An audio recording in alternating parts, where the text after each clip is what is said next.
Hi Dave. Hi Shelley. Thanks for today. I just wanted to ask you a few questions about some of the tips that you'd give our summer school attendees about how to get ready for an interview, things they should put on their CV, and maybe some things that you really shouldn't do. So could we start with, have you got a real top tip for a CV, something that you think really makes it stand out?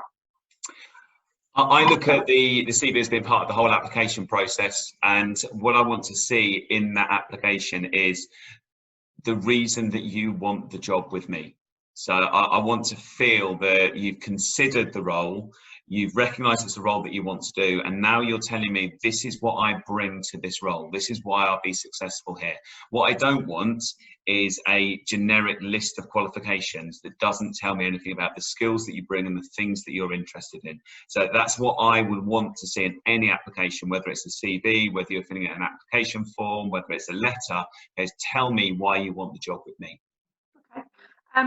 And then once someone's successful and they've got through to that interview stage, what kind of things do you recognise that make someone really stand out from the other candidates in an interview scenario? So immediately it's, do you know me? So do you know who I am? So do you know who is interviewing you? And nowadays it's so easy to find that information out. LinkedIn is a treasure trove of information. So if you're going to an interview, find out who's going to be interviewing you. Secondly, do you know me, the company? So do you know who we are? Do you know what we do? Do you understand what our values are, what our beliefs are, what products we sell? And then bring that into the interview. So don't be shy about the fact you've done research. Okay, that's something I really look for, because if you've done that research, that means you've looked into me and you recognise this is a company I want to work with. Okay, and I also recognise you're the kind of person that does your homework and you're going to be prepared when you actually start work with me. Yeah. Okay. And then have you got any sort of bad interview experiences that you could share with us? I've had a few bad interview experiences that I've been involved in. I would hope not involving me being the interviewee, but I have had situations where people have come in, first of all, not looking the part. So attending an interview in ripped jeans, wearing trainers and looking out the window half the time doesn't give me the impression that you're the kind of professional I want to put in front of my clients. Okay, so I would always overdress rather than underdress. Okay, so if you feel you're a bit uncomfortable because you're wearing a suit and tie and the person interviewing you isn't, I'd much rather be in that position than be the person that's wearing beachwear and sitting down in front of someone that's dressed formally. So always first impressions.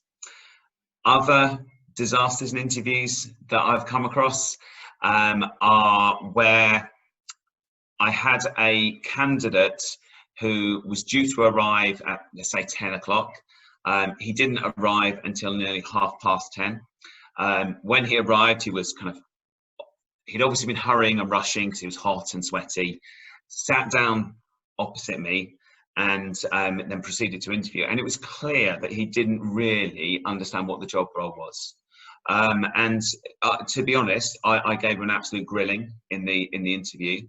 One of the things I picked him up on was in his CV, he said that he had great timekeeping. Obviously he didn't, because he turned up late. Secondly, he said he had great communication skills. Well, he didn't, because I didn't know that he was late until he turned up late.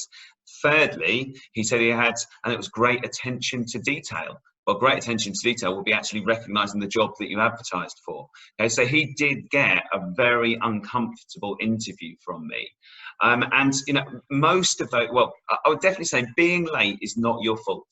Okay, so being late because of traffic or because your train was delayed or because of engineering works is something that can be forgivable. What's unforgivable is not using your mobile phone to phone the people up and say, I'm going to be 10 minutes late because there is a delay. Most people understand things like that. They may not be too happy, but turning up half an hour late. I did tell him at the end of the interview that he was actually lucky he got in the room, because I know 9 out of 10 interviewers will just say, I'm sorry, your chance is over because you weren't there on time. Yeah, absolutely. Okay. Thanks very much, Dave. That's great. Thanks for your time. That's cool.